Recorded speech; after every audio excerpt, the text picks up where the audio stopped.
dahulu telah kita mulakan tajuk ini, yakni batas minimal yang wajib dipelajari dan difahami serta diiktikadkan oleh setiap muslim tentang malaikat itu ialah wajib kita percaya atau mempercayai bahawa Allah itu mempunyai malaikat. Jumlahnya tiada makhluk yang mengetahui melainkan Allah sahaja. Ada jumlah, ada, tapi tak dibagi tahu Allah kepada makhluk. Jadi wajib kita mengetahui jumlahnya hanya Allah yang mengetahui. Itu dah lewat.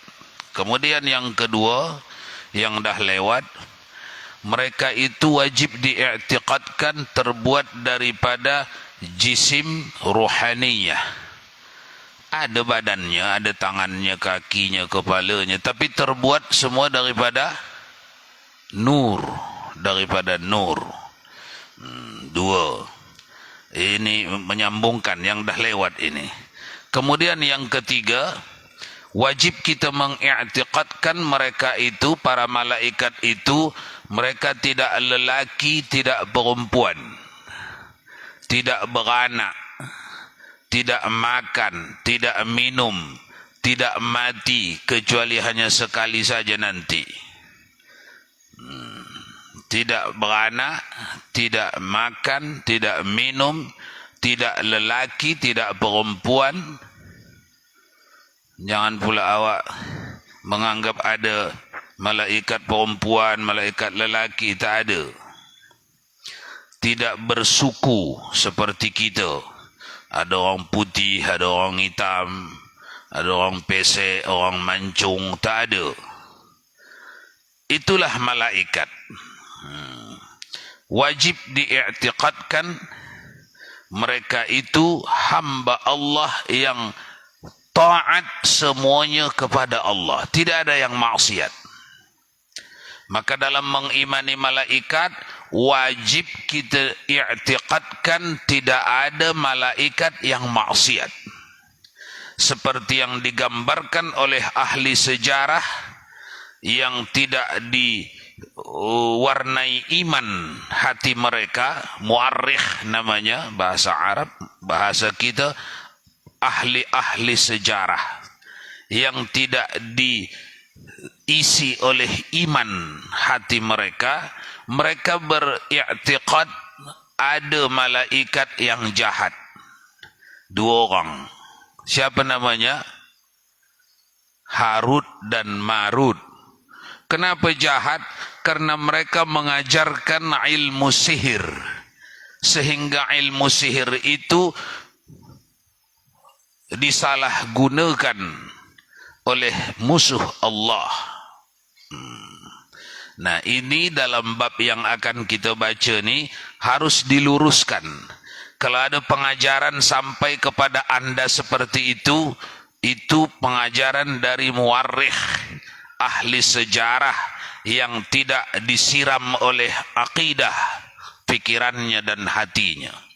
Adapun kita Ahlus Sunnah wal Jamaah Asy'ariyah Maturidiyah beriktikad bahwa para malaikat yang dua itu, Harut dan Marut, mereka disuruh Allah mengajarkan kaifiat ilmu sihir supaya tahu orang mukmin itu bezanya ilmu sihir dengan ilmu yang hak, yang lurus, yang diajarkan oleh anbiya wal mursalin, supaya tahu orang beriman itu perbezaan sihir dengan mukjizat.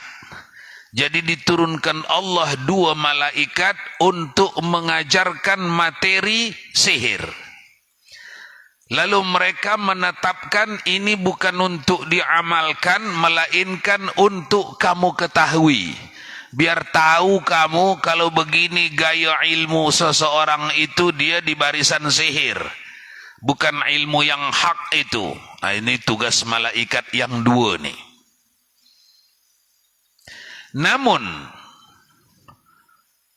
para syaitan mencuri informasi, mendengar-dengar ajaran dua malaikat ini, lalu mengajarkannya kepada para jin, lalu manusia bersekongkol dengan jin menuntun ilmu kepada jin, lalu jin yang sudah mendapat ilmu hasil curian dari Harut dan Marut ini mengajarkan kepada manusia yang awam, yang jahil akidah di bumi. Lalu mereka pun mempelajari dan mengamalkan ilmu-ilmu sihir. Itulah ilmu sihir yang hari ini dipakai manusia di bumi. Ciri-cirinya namanya pun ilmu tipu. Gurunya siapa tadi? Gurunya siapa? Jin yang kafir berguru kepada syaitan. Syaitan mencuri ilmu dari Harut dan Marut. Harut dan Marut malaikat Allah yang saleh. Diperintah Allah menunjuk ini ilmu yang hak, ini ilmu yang batil. Perjalanan ilmu yang hak begini, di penghujungnya sana, di ujungnya sana, la haula wa la quwwata illa billahil aliyil azim. Perjalanan ilmu sihir, ilmu kebatinan, ilmu yang dicuri oleh jin yang kafir, begini, di penghujungnya sana ciri-cirinya adalah setelah ianya mengiktikadkan kekuatan ada pada dirinya atau pada makhluk, maka dia membungkusnya dengan la ilaha illallah. Makanya ilmu-ilmu ilmu-ilmu kebatinan, ilmu-ilmu sihir itu di ujungnya la ilaha illallah juga. Tapi pangkalnya agak bercelau dulu. Ada mantra sana, mantra sini, mantra sana, mantra sini. Baru nanti ujung-ujungnya dibungkus itu supaya orang jahil ini menerimanya. Apa bungkusan terakhir? Kabul berkat la ilaha illallah. Mantap itu ujungnya itu kedengaran. Pernah awak menerima ilmu macam itu? Itulah dia. Ini ilmu yang ditipu oleh para jin yang kafir untuk mereka cari manusia yang lemah akidahnya. Ke situ yang berlaku ini ilmu ini. Mereka ajarkan. Maka muncullah di mana-mana negeri, di mana-mana daerah, muncullah dukun-dukun sakti, pawang-pawang sakti. Apa lagi itu namanya itu, istilahnya itu?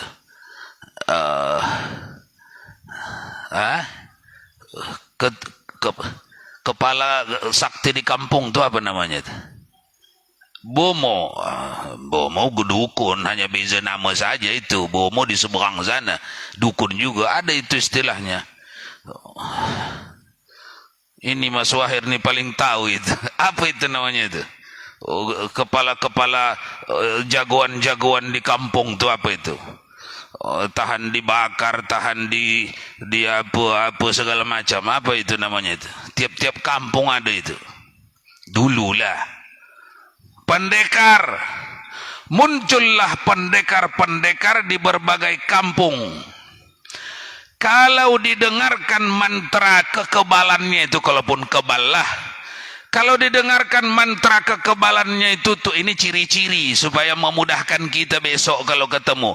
Ciri-cirinya di pangkal itu mantranya, bacaan-bacaannya bercelaru itu. Kadang-kadang bahasa yang tak difahami itu. Kadang-kadang difahami pun sangat mistis itu. Baru nanti ujung-ujungnya kabul berkat la ilaha illallah. Itu bungkusannya. Bungkusannya. Salah seorang sufi besar, Imam Ibnu Arabi, menuliskan itu secara lengkap di dalam manaqibnya. Sehingga generasi di belakangnya sudah dapat melihat dengan jelas. Oh, ini aliran kebatinan. Ini aliran yang hak. Nah, sekarang kembali kita yang wajib kita i'tiqadkan adalah Pernah dulu, ini wajib, ini fardu ain, fardu ain. Pernah dulu Allah mengirim ke dunia 2 malaikat untuk mengajarkan ilmu sihir kepada orang beriman, supaya orang beriman ni tahu ini definisi ilmu sihir, ciri-cirinya begini, gayanya begini. Ini ilmu para nabi yang hak, ilmu akidah, ilmu tauhid, gayanya begini, ciri-cirinya begini. Dan itu sudah dipelihara ulama sampai ke masa kita ni di dalam kitab-kitab mereka. Salah satu di antaranya adalah Imam Ahmad Al-Buni, menulis di dalam kitabnya Syamsul Ma'arif Al-Kubra. Ditunjukkannya, diterangkannya di situ, inilah ciri-ciri ilmu sihir. Ini ciri-ciri ilmu para anbiya wal ulama was salihun. Jadi kita tidak akan terkecoh. Tapi karena ciri-ciri itu banyak, ringkasannya adalah pengusung atau pembawa ilmu sihir tinggi ilmunya, sakti dia, tapi tak dekat dia dengan syariat, ketakwaannya jauh. Nah, itu ciri-ciri orang ni ilmu sihir ini. Soleh tapi banyak yang dilanggar. Arif, banyak ilmu, mengetahui ilmu ma'rifat, tapi kosong syariat. Nah, itu ciri-cirinya itu. Nah, wajib kita mengiktikadkan bahwa Harut dan Marut utusan Allah, 2 malaikat, mereka tidak menyuruh, bahkan melarang keras. Ini bukan untuk diamalkan. Ini kami ajarkan hanya orang beriman supaya tahu memisahkan. Macam inilah cara ilmu jahat yang dianut oleh syaitan, yang diajarkannya kepada para manusia. Jangan ikuti. Lalu kalau jangan ikuti, apa perlunya kalian ajarkan, hai 2 malaikat? Ada tak soalan dalam hati macam tu? Kalau tak ada, berarti awak tidur dari tadi. Ada ke tak ada? Kalau bukan untuk diamalkan, apa gunanya ini kamu ajarkan? Mereka sudah menjawabnya. Kami ajarkan ini tujuannya. Kalau ada orang yang diganggu syaitan atau manusia yang bekerja sama dengan syaitan dalam mengganggu kamu dengan berbagai ilmu sihirnya, penyakit-penyakit dan seterusnya, maka lawan atau hadang atau obati mereka dengan kelemahan ilmu-ilmu mereka. Itu tujuannya Harut dan Marut mengajarkannya, disuruh Allah supaya tahu rahasia ilmu sihir.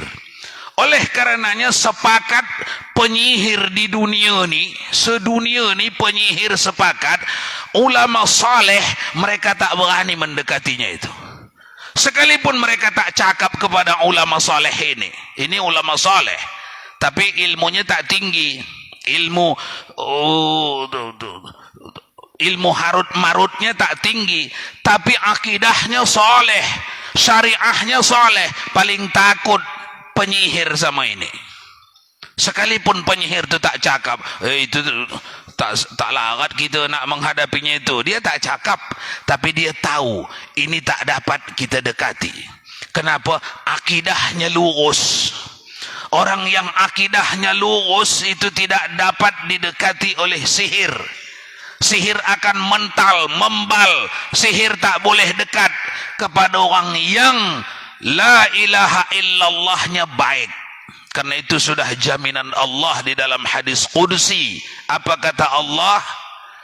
La ilaha illallahu hisani man dakhalahu amina.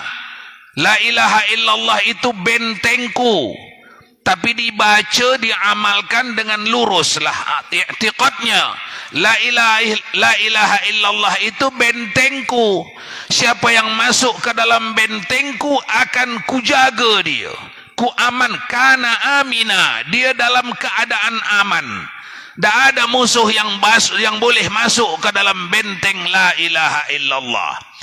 Ringkasnya, orang-orang saleh, sekalipun dia ilmunya tak tinggi, bukan ulama besar, bukan ahli ma'rifat besar, tapi lurus akidahnya, mereka ditakuti oleh penyihir-penyihir. Karena jin yang bersahabat dengan penyihir ini akan bercakap, kalau yang itu jangan suruh saya ganggu dia, mati aku. Yang lain bolehlah, yang itu jangan. Aku terbakar kalau awak suruh datang-datang ke situ. Itu dicakapkan jin kepada manusia yang bersahabat dengan dia.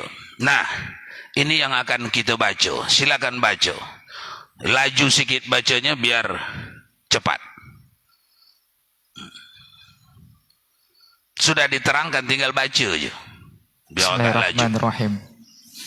Dan bermula barang yang menyebut akan dia oleh dusta mu'arrikhin daripada bahawasa kedua itu diazab akan keduanya, dan dipalingkan rupa keduanya itu dusta dan zurun, dan tiada harus diiktikadkan dia, tetapi yang wajib iktikadnya bahawasa mengejar keduanya akan ilmu sihir itu. Mengajar, jangan mengejar.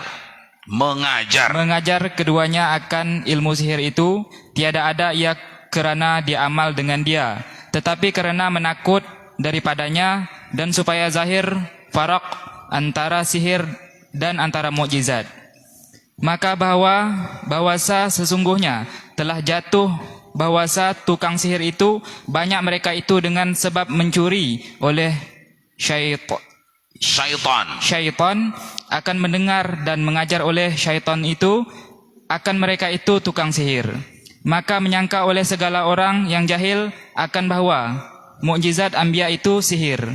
Maka menurun akan keduanya oleh Allah supaya mengajar oleh keduanya akan manusia akan kaifiat sihir, supaya zahir bagi mereka itu farak antara sihir dan antara mukjizat ini sekaliannya ditanyakan atas bahwa keduanya itu dua malaikat. Dan kata qil adalah keduanya itu dua orang lelaki yang soleh keduanya, dan dinamakan keduanya itu dua malaikat kerana soleh keduanya. Dan telah engkau ketahui bahwa malaikat itu sampai banyak mereka itu kepada had yang tiada mengetahui akan dia melainkan Allah Ta'ala. Maka wajib beriman dengan mereka itu atas jalan tafsil 10, yaitu Jibril dan Mikail dan Israfil dan Izrail dan Munkar dan Nankir dan Ridwan dan Malik dan Raqib dan Atid, dan yang lain daripada 10 itu wajib beriman dengan mereka itu atas jalan ijmal jua, seperti malaikat yang menanggung arash dan malaikat hafazah, dan mereka itu malaikat yang diwakilkan mereka itu dengan memeliharakan hamba, seperti firman Allah yang artinya, bagi seorang anak Adam itu beberapa malaikat yang berganti-ganti siang dan malam daripada antara hadapannya dan pada belakangnya, yang memeliharakan oleh mereka itu daripada pekerjaan Allah Ta'ala. Surah Al-A'rad ayat 11. Sikit lagi. Dan telah menyebut oleh Ubay bahwasanya hafaz ia bagi Ibnu Atiyah bahwa tiap-tiap anak Adam diwakilkan dengan dia daripada ketika jatuh nutfah di dalam rahim hingga matinya akan 400 malaikat. Dan telah taraddud oleh Jazwali, adakah bagi jin dan malaikat itu malaikat hafazah atau tiada? Kemudian menjazam ia dengan bahwasa ada bagi jin itu malaikat hafazah, dan telah menjauh ia akan perkataan dengan demikian itu pada malaikat. Lagi. Telah berkata Ajehuri, tiada aku ketahui atasnya pada jin bagi yang lain daripada Jazwali. Sudah. Jadi apa yang dibaca tadi bahagian akhir daripada Harut Marut, dan bahagian kewajiban kita tentang Harut Marut. Kalau ditanya orang kita apa itu Harut Marut, secara ringkas mesti dapatlah jawab. Itulah namanya fardu ain, supaya berbeza kita dengan jahil. Kalau jahil tak tahu, jahil artinya bodoh, tak tahu. Kita sudah mengetahui karena kita sudah menunaikan kewajiban kita. Apa itu Harut Marut? Harut Marut adalah dua malaikat yang Allah turunkan ke bumi untuk mengajarkan ilmu sihir, tujuannya agar dapat diketahui metodologi, cara penggunaan ilmu sihir oleh orang jahat. Siapa orang jahat? Syaitan yang mengajarkan kepada manusia, bukan untuk diamalkan. Ini diajarkan harut marut kepada ulama-ulama saleh. Tapi jin, syaitan mencuri ilmu ini secara diam-diam, lalu mengajarkannya kepada kolega-kolega mereka, yakni orang-orang jahat. Nah, itu harut marut. Habis itu di bahagian penghujung tadi yang dibaca tadi, wajib kita i'tiqadkan bahwa para malaikat yang 10 itu mulai namanya, tugasnya wajib tahu. Minimal nama, tugas. Jibril, kalau bertanya orang, Mikail itu apa itu? Tak tahu. Awak tak tahu Mikail? Cuba ingat-ingat dulu apa itu Mikail. Di sebelah rumah saya ini ada Mikail namanya, itu jelas saya tahu. Orang ni jangan datang ke akhirat ini. Orang ni sangkut dalam fardu ain ini. Kewajiban fardu ain mengetahui, mempelajari minimal 10. Jibril tugasnya mengantar wahyu. Mikail tugasnya agak-agak pendiam nampak ini sekampung nih. Mikail tugasnya mengatur rezeki, jangan hanya menurunkan hujan saja ya. Ini rezeki manusia nih dalam buku induk Mikail dah ditulis. Makanya orang yang faham kerja Mikail ni, macam mana cepatnya pun sebelah rumahnya ni naik rezekinya, naik hartanya, tak sakit perut ini yang di sebelah ni. Kalau tak nampaknya ini bisa sakit perut ini. Kenapa cepat sangat kayanya ni? Piara tuyul kah? Ini jadwal-jadwalnya, jumlahnya, tanggal sampainya ke tangan orang ni, ada pembukuannya di tangan Mikail. Tidak ada yang keluar dari situ rezeki kita ni. Semua rezeki kita ni mengikut apa yang tertulis di situ. Jadi kalau naik drastis sebelah rumah ni, pening pala lagi, sakit perut lagi, dah, memang itu tulisan Allah pada dia. Yang awak susahkan itu mana? Sebelum langit dan bumi ada, dah selesai ini buku ini. Dah selesai buku ini. Disiapkan Allah. Di dalam surah Al-An'am ayat 59. Sudah lewat kita itu. Mikail petugasnya. Oleh kerana itu Imam Ibnu Arabi menulis di dalam manaqibnya, sebagai adab kita kepada petugas Allah yang 10 ni, sering-sering berhadiah kepada orang ni. Karena disuruh Nabi berbuat baik kepada orang yang baik, itu disuruh, bahkan diutamakan. Orang yang 10 ni malaikat, pemimpin malaikat yang berbuat baik kepada manusia. Baik, yang ketiga Israfil, apa tugasnya? Meniup sangkakala. 2 kali saja tiupan. Jarak satu tiupan dengan tiupan kedua berapa tahun? 40 tahun. Tiupan pertama mati semuanya makhluk ni. Tak ada yang bertahan kecuali nanti muqarrabin dan yang terakhir si tukang tiup itulah. 40 tahun mati semuanya. Baru ditiupnya sangkakala yang kedua, bangkitlah semuanya. Siapa yang duluan bangkit? Rasulullah sallallahu alaihi wasallam. Israfil. Kemudian yang keempat, Israel. Apa tugasnya? Kalau ini hafal lah nih. Kalau sempat ini saja pun tak hafal, memang ini orang terlewat lah nih. Yang kelima, apa? Mungkar dan nakir, 5 dan 6. Apa tugasnya?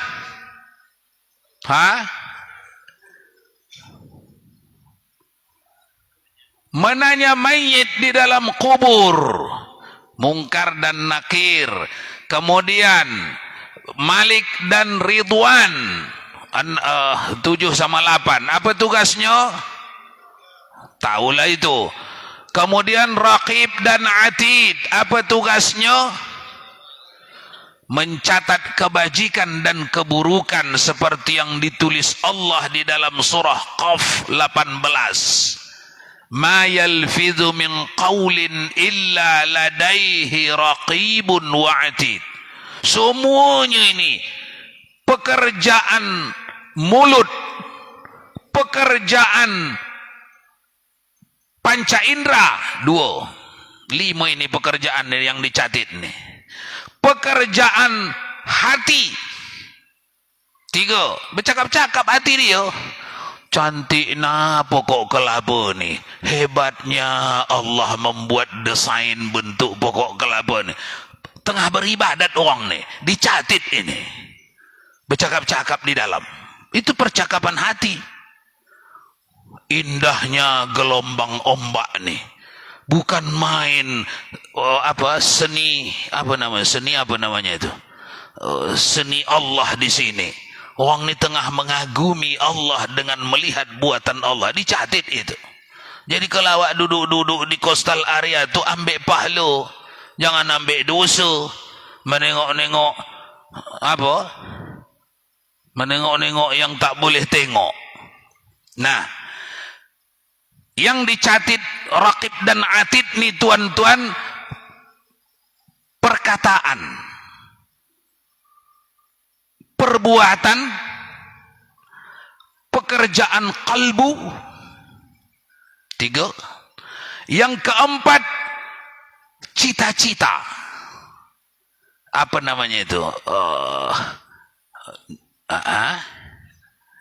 Azam, harapan, cita-cita.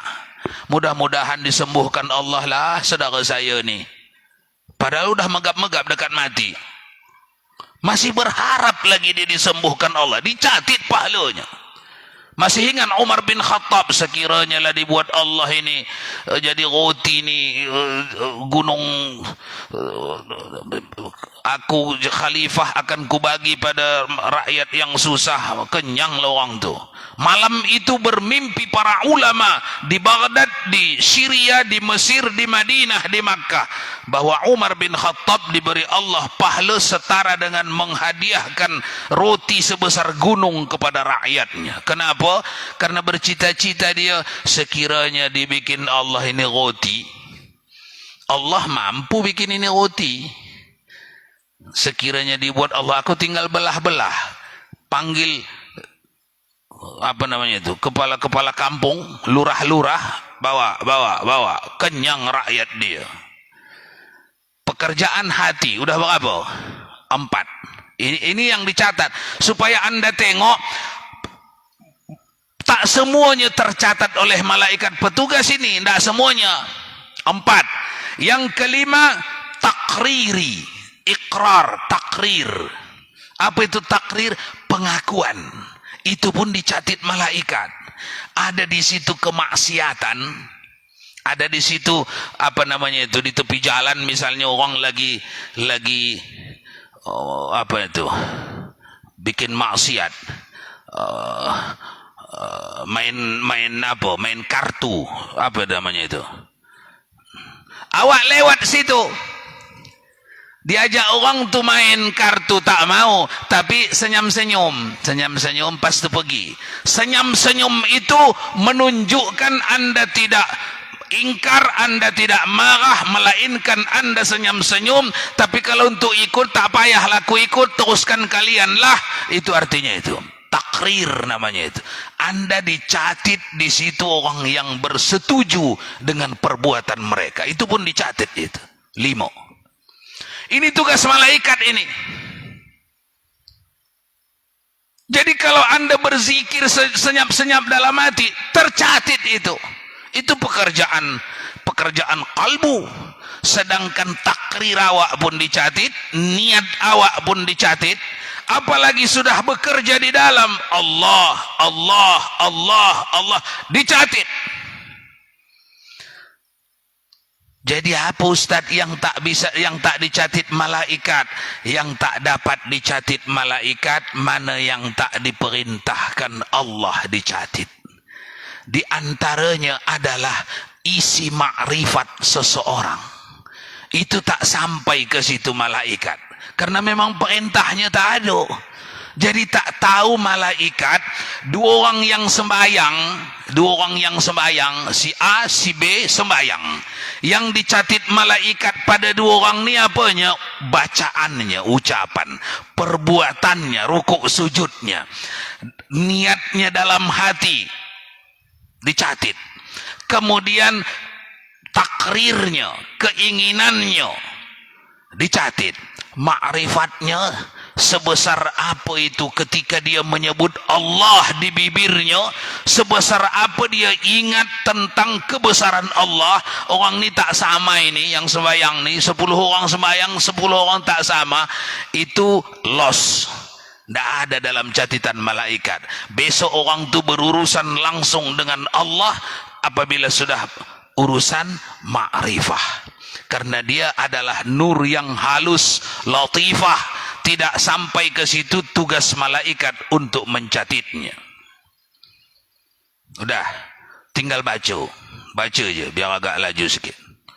Apa yang kita terangkan ni dengarkanlah dalam bahasa lama. Kira-kira seperti itulah. Baca.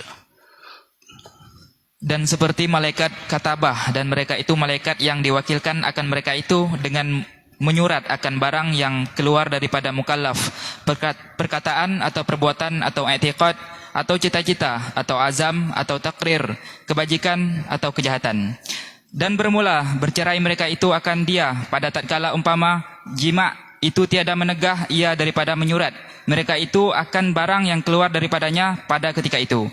Dan bermula yang masyhur bahwa bagi tiap-tiap hari dan malam itu 2 malaikat.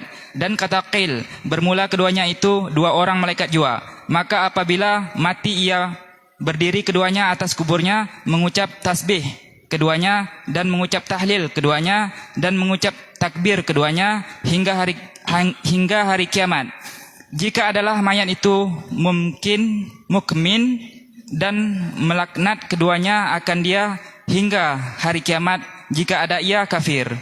Dan bersalahan ulama pada tempat keduanya daripada mukallaf atas 5 qaul. Maka kata qil duduk pada tengkuknya, dan kata qil pada dagunya, dan kata qil pada 2 bibir mulutnya, dan kata qil di bawah bibir mulut bawah, dan kata qil pada 2 taringnya. Belum lagi. Terus. Dan kata setengah seorang pada pihak kanan dan seorang pada pihak kiri jika duduk, dan jikalau berjalan seorang pada pihak hadapan dan seorang pada pihak belakang. Dan jikalau tidur ia seorang di kepala dan seorang di kaki. Dan telah datang warid pada setengah atsar seperti barang yang berkata al-alamah al-laqani, bahawa setengah daripada kebajikan itu menyurat akan dia oleh yang lain daripada 2 malaikat ini. Sudah. Jadi tuan-tuan, tambahannya wajib kita i'tiqadkan juga bahawa para malaikat ini diutus Allah kepada seseorang, setiap orang dari awal hidupnya sampai matinya. 2 malaikat selalu ada di kanan dan di kiri, atau kalau tengah berjalan orang tu satu di depan satu di belakang. Ini terus mengikuti orang ni, kecuali orang ni dalam keadaan jima. Itu pun jima' kalau tak berbusana dia. Kalau masih ditutupnya auratnya, tak ditinggalkan malaikat nih dia. Itu yang dimaksudnya tadi. Kalau dibukanya semuanya auratnya, ditinggalkan malaikat nih dia. Tapi ditinggalkan, itu yang dibaca tadi. Tidak berarti luput dari catatan mereka. Mereka tetap mencatitnya. Tapi makna ditinggalkan di situ, hilang keberkahannya. Nah, bila mati orang nih, mati seseorang, siapapun mati, berdirilah dua malaikat ini di kepalanya satu, di kakinya satu, menanti datangnya kiamat. Kalau selama hidupnya saleh dia, tugas seorang dua malaikat ini berzikir, tahmid, tazkir, tasbih, taqdis, berzikir mereka kepada Allah. Diperintahkan Allah begitu. Pahalanya dihitung untuk orang ini. Itu fadilatnya mati dalam keadaan husnul khatimah. Kalau mati orang ni dalam keadaan kafir, dalam keadaan syirik, munafik, maksiat, maka sepanjang penantian di barzakh dari kematian sampai datangnya kiamat. Sepanjang dalam penantian datangnya kiamat, orang ni dimurka, dibuli, dikasari, penyiksa bukan ini, petugas penyiksa bukan ini, melaknat, dilaknat, dikasari, dibenci, dimarah sampai ke hari kiamat. Ini dua malaikat. Kemudian apa yang dibaca tadi, bahagian ada dua qaul, ada kata qil, 5 pendapat ulama. Ini sebenarnya pertikaian ilmiah, menunjukkan solidnya penelitian ulama sehingga sampai 5 qaul, menunjukkan bersungguh-sungguhnya mereka sehingga sampai 5 pendapat. Setelah orang ni mati, di mana ini malaikat ni? Yang paling akbarnya berdiri di kepalanya. Ada qaul yang lain mengatakan duduk pada tengkuknya, qaul yang lain mengatakan duduk di bibir mulutnya, qaul yang lain di bibir bawah, dan seterusnya yang dah dibaca tadi. Tapi itu pertikaian pendapat ulama, tak payah kita fikirkan. Hanya namanya kitab, ditunjukkannya perbezaan pendapat para ulama. Dan adalah malaikat itu berlebih, belum tadi sampai situ ya, berlebih kurang besar kecilnya belum ya. Nah, jadi tuan-tuan, yang berikut ini kita terangkan dulu biar tinggal baca nanti. Ini malaikat wajib kita i'tiqadkan jumlah besarnya seperti yang dikehendaki Allah. Seperti yang dikehendaki Allah. Ada malaikat yang dicipta Allah besar badannya sepertiga dunia nih, sepertiga dunia nih. Itu ditunjukkan Allah kepada anbiya wal mursalin wal awliya'us salihin. Dari situ kita tahu. Kalau Nabi, Pak Ustaz, iyalah wajiblah kita terima cakap apa cakap dia. Kalau wali-wali, apa dalilnya? Wali-wali dalilnya wajib kita terima cakap dari wali-wali yang saleh adalah di mana Rasulullah sallallahu alaihi wasallam membagi tahu bahwa para ulama itu ahli warisku. Jangan tak nampak juga kita dalil tu macam kaum Wahabi kita pula. Kalau dari wali, dari sahabat, dari tabi'in, tak dalil itu. Yang dalil dari Quran, dari hadis. Itu Wahabi kering. Wahabi kering. Kalau Wahabi tak kering pun masih menerima dalil dari selain Al-Quran dan hadis. Yang tak menerima Wahabi kering. Tahu Wahabi kering? Kering, gersang. Dia tak, kalau makan tak pakai gulai. Nahu, tak ada nahu, tak ada, dia Quran hadis saja. Tak mau, kalau tak Quran hadis tak mau. Keringlah. Kita tak, kita dalil kita dari Quran, dari hadis, dari ijma', para ulama, tak ada ulama, ulama di bawahnya, ijma' ulama di bawahnya, tak ada yang ijma' ulama di bawahnya, ulama di bawahnya, di bawahnya, di bawahnya. Sampai ke hari ini. Karena Rasulullah menyebutnya, la yattafiqu ummati 'alal kadhib. Tak dibiarkan Allah ini, ulama-ulama ini dalam jumlah yang mayoritas, tapi tersalah jalan. Tak dibiarkan Allah. Kalau dibiarkan Allah, kenapa Pak Ustadz? Kalau dibiarkan Allah, berarti Allah nanti tidak menjaga agamanya.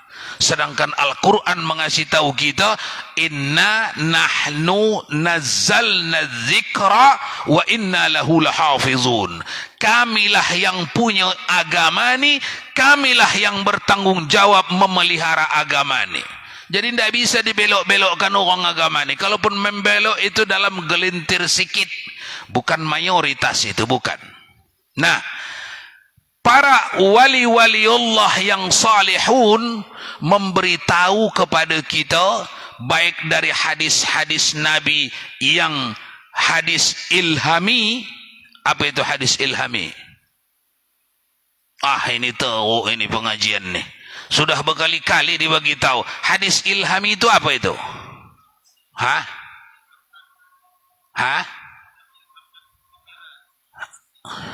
Siapa?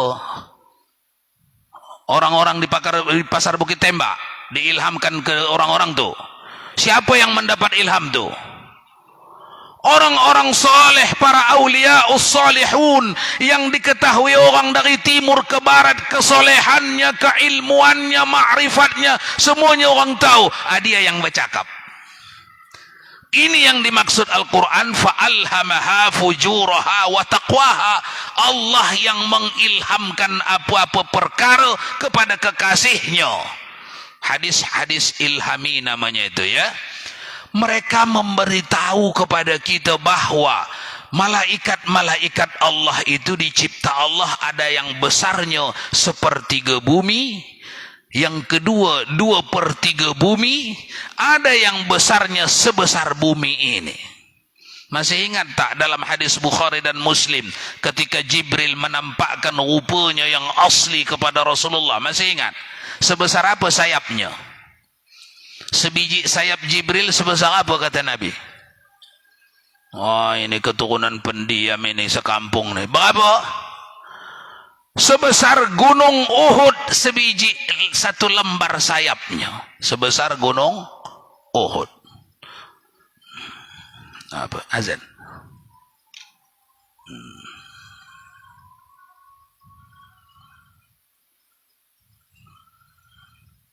Baik, akan datang kita memulainya dari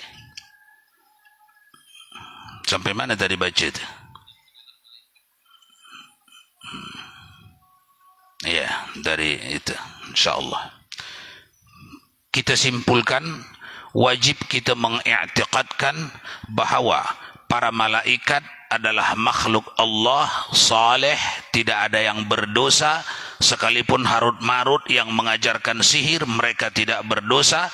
Kalau ada pahaman di luar sana yang disampaikan kepada anda, Harut dan Marut mengajarkan sihir, oleh karena itu dihukum mereka di neraka, wajib anda mengiktikadkan itu bukan dari pahaman Ahlus Sunnah wal Jamaah.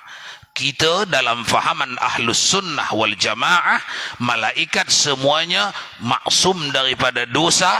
Mereka tidak laki-laki, tidak perempuan. Mereka tidak makan, tidak minum.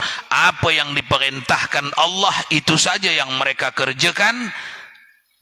Berikutnya, insyaAllah, Allah bagi tahu kepada kita jumlah mereka masuk di Baitul Ma'mur 70.000 orang sehari dan tak punya peluang lagi untuk masuk, menunjukkan banyaknya jumlah malaikat Allah Subhanahu wa taala. Wallahu a'lam bissawab wa ilaihi marji'ukum fa unabbi'ukum bima kuntum ta'malun. A'udzu billahi minasy syaithanir rajim. Bismillahirrahmanirrahim. Alhamdulillahi rabbil alamin wassalatu wassalamu ala asyrafil anbiya'i wal mursalin sayyidina wa maulana Muhammad wa ala alihi wa sahbihi ajma'in. Allahumma ya alim ya azim ya ghafur ya wadud. اللهم زدنا علما وارزقنا فهما اللهم ربنا علمنا الذي ينفعنا ربنا فقهنا وفقه أهلنا وقرابات لنا في ديننا مع أهل القطر أنثى وذكر اللهم ربنا وفقنا ووفقهم لما ترتضي قولا وفعلا كرما برحمتك يا أرحم الراحمين وصلى الله وسلم على روح سيدنا محمد في الأرواح وعلى جسده في الأجساد وعلى قبره في القبور وعلى آله وصحبه وسلم تسليما كثيرا والحمد لله رب العالمين